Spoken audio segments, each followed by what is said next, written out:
बढ़ते हैं आगे। इजराइल हमास के बीच जारी जंगबंदी के दूसरे दिन दोनों ओर से यरगमालियों की रिहाई का दूसरा मरहला खत्म हो गया।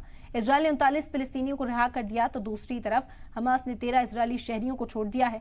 हमास ने कुल 17 यरगमालियों को रिहा किया, जिनमें से 13 इजरायली और 4 बैरून मुल्क के शहरी शामिल हैं। आपको बता दें कि जंगबंदी इसी शराइत पर की गई थी कि दोनों ही ओर से यरगमालियों को छोड़ा जाएगा। यरगमालियों की रिहाई तो हो रही है, कैदियों की रिहाई तो हो रही है, लेकिन सवाल अब भी वही बना हुआ है कि गाजा की जो आम आवाम है, जो सिविलियंस हैं, उनका नुकसान आखिर कब तक दर्ज किया जाएगा, क्योंकि जंगबंदी वक्ती तौर पर है। इसराइल की ओर से कहा गया कि जब तक हमास का खात्मा नहीं होता, ये जो गोलीबारी है, ये जो हमले हैं, ये जो जंग है, वो लगातार जारी रहेगी।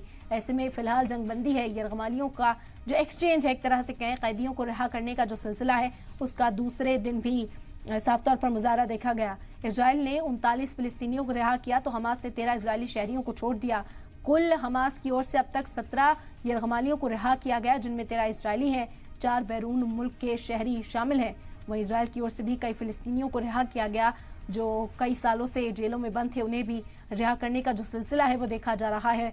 39 फिलिस्तीनियों को अब तक इजराइल की ओर से रिहा किया गया है। यह हम जानकारी इस वक्त आप तक पहुंचा रहे हैं। इजराइल हमास के बीच जारी जंगबंदी के दूसरे दिन दोनों ओर से यरगमालियों की रिहाई का दूसरा मरहला खत्म हो गया। इजराइल ने 39 फिलिस्तीनियों को रिहा किया तो दूसरी तरफ हमास ने 13 इजरायली शहरियों को छोड़ दिया है। हमास ने कुल 17 यरगमालियों को रिहा किया, जिनमें 13 इजरायली और 4 बैरून मुल्क के शहरी शामिल हैं।